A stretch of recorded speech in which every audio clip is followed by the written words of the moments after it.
Hello viewers, আসসালামু আলাইকুম। আজ আমি যে বিষয় নিয়ে কথা বলবো সেটি হলো নাইট্রেট ও নাইট্রোয়েট বিষক্রিয়া।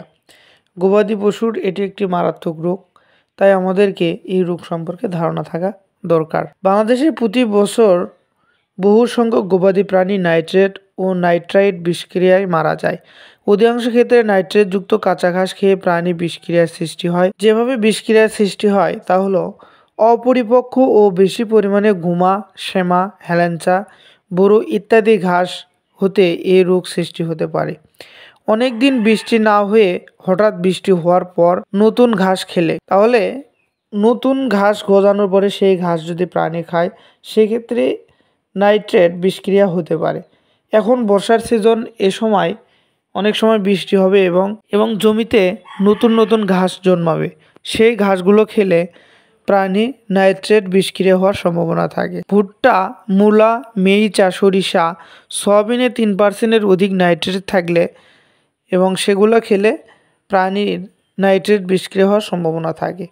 নিপিয়ার ঘাসে ডাঁটায় 9.8% অধিক নাইট্রেট থাকলে, নিপিয়ার ঘাসে অতিরিক্ত নাইট্রেট থাকার কারণেও বিষক্রিয়া হতে পারে। প্রাণী অভুক্ত অবস্থায় দ্রুত আক্রান্ত হয়। গবাদি প্রাণীকে বাড়িতে কোনো কিছু খাওয়ানোর আগেই সকালে পাথারে বেঁধে রাখা হয়, সেক্ষেত্রে নতুন ঘাস খাওয়ার পরে এই ধরনের রোগ হতে পারে। গর্ভবতী ও বাচ্চা প্রাণী বেশি আক্রান্ত হয়। এ রোগের লক্ষণ হলো দ্রুত শ্বাস প্রশ্বাস, হাঁপানো, শ্বাসকষ্ট দেখা দেয়, পেশির কম্পন শুরু হয়, মাটিতে শুয়ে পড়ে মাথা মাটিতে কাত হয়ে পড়ে, কিছুটা লালাক্ষরণ, পেট শুলো, ব্যথা ও ডায়রিয়া দেখা দিতে পারে। তীব্র বিষক্রিয়ায় প্রাণী কয়েক ঘন্টার মধ্যে মারা যায়।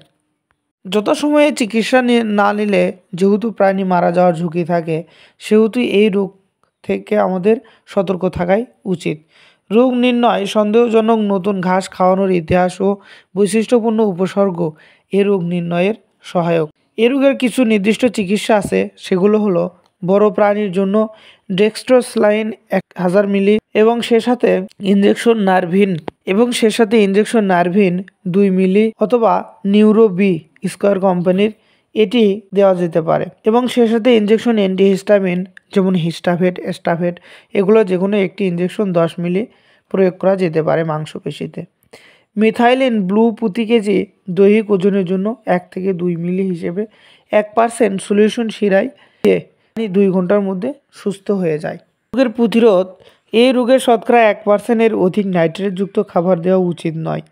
কাঁচা ঘাসের সঙ্গে খড় মিশিয়ে খাওয়াতে হবে। অপ্রাপ্ত বয়সে ঘাস বেশি পরিমাণে না খাওয়ানো, এগুলো সতর্ক থাকলেই প্রাণীকে সুস্থ রাখা সম্ভব। পর্যন্তই। ভালো লাগলে লাইক, কমেন্ট, সাবস্ক্রাইব করে পাশে থাকবেন। ধন্যবাদ সবাইকে।